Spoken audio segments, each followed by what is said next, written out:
This is my patient, Trendon. Trendon, is it okay if we use you for this video today? Yeah.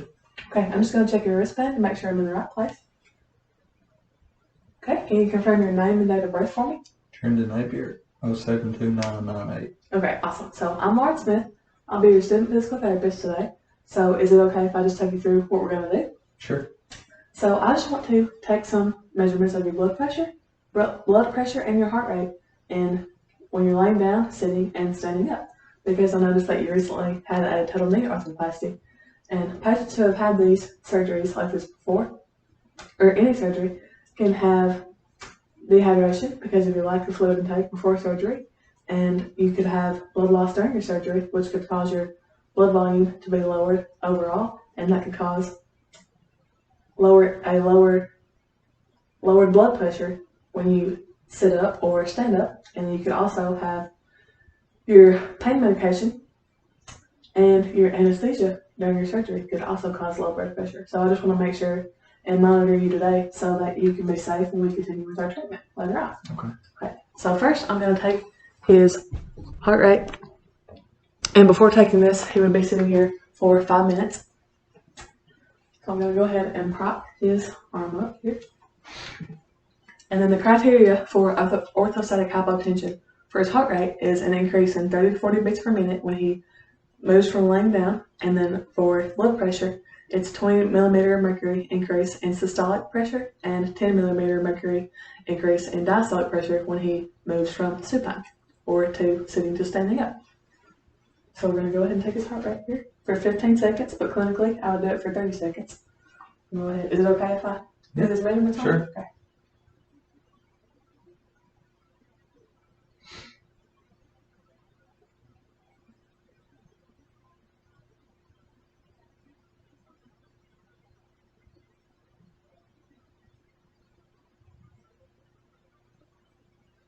Okay, so that was 15.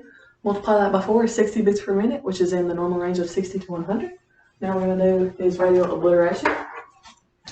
And we did this just to see where I need to pump his blood pressure up to when I take his actual measurement. So I'll do radial obliteration, pump the cuff up, and then measure where his pulse stops beating. And then when I take his blood pressure measurement, I would add 30 to 40 millimeters of mercury to that number. That's snugly around his arm. We're going to make sure it's the right size.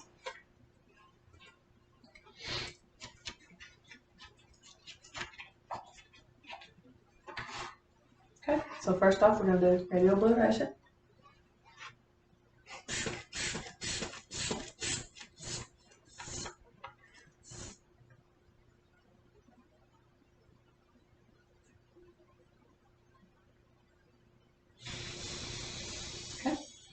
So I felt his pulse stop at about 115 millimeters of mercury. So I pumped the cuff up to about 135 or 145 millimeters of mercury for his actual blood pressure measurement. So now we're gonna go ahead and take his blood pressure. And we'll place the stethoscope over his brachial artery. And then pump the cuff up again.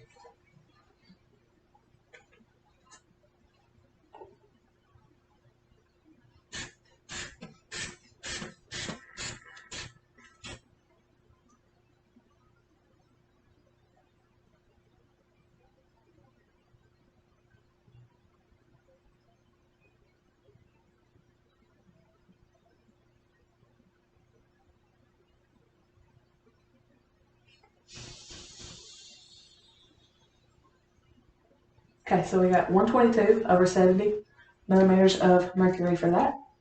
And that would be slightly elevated heart rate, or blood pressure, excuse me. So now we're going to move him to sitting.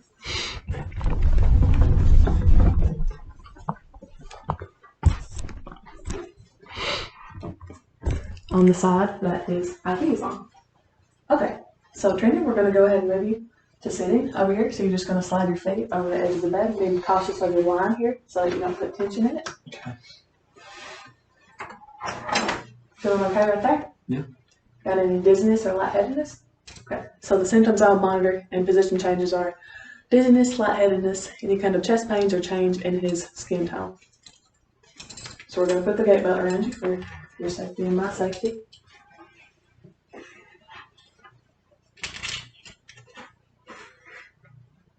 And then I'm also going to elevate his feet because they're not touching the floor.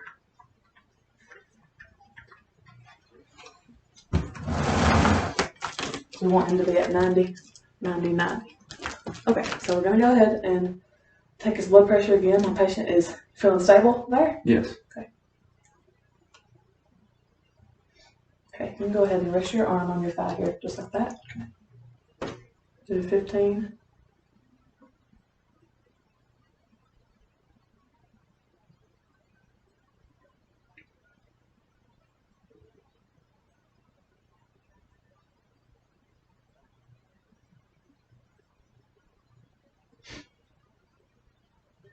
So his beats per minute was 56, and that's slightly bradycardic out of the 60 to 100 beats per minute range, but his rhythm was regular, and his rhythm was also regular for the first measurement. So now we're going to take his blood pressure again.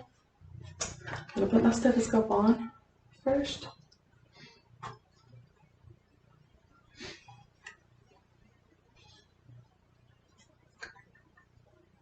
Okay, I'm going to elevate his arm to his heart level.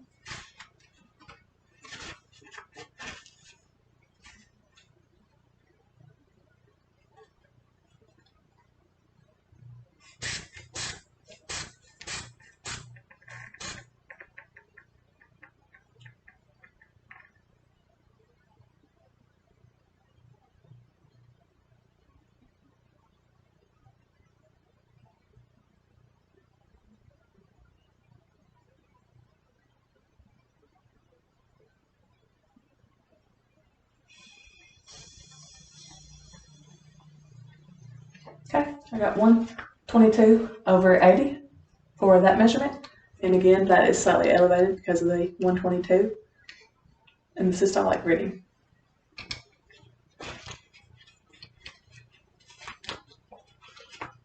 I'm going to adjust his gauge here because it's falling off.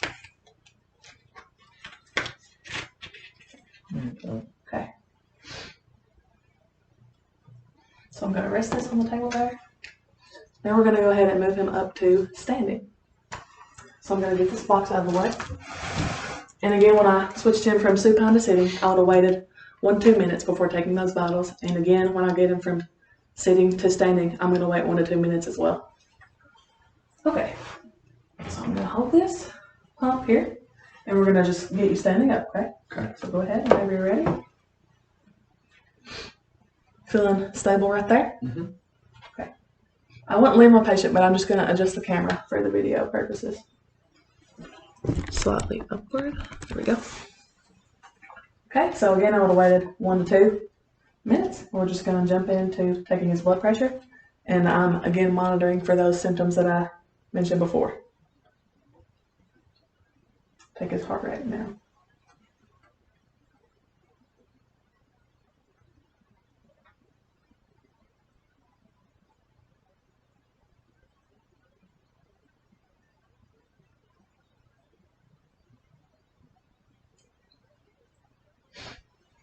So I got 64 beats per minute for his heart rate that time, and that is in the normal range of 60 to 100. Now we're going to take his blood pressure again. Okay, so we're going to elevate your arm up here. Just going to have the gauge here so I can see it.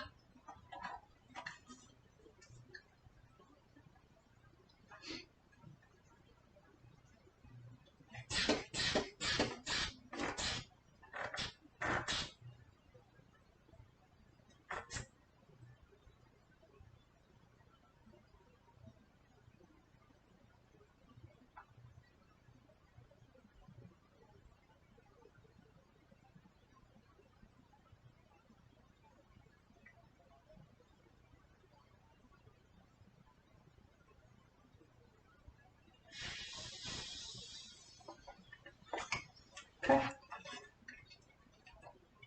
So for that reading, I got 140 over 84, which would be hypertension stage 2. So thank you for meeting with me today. You had no increases in orthostatic hypotension.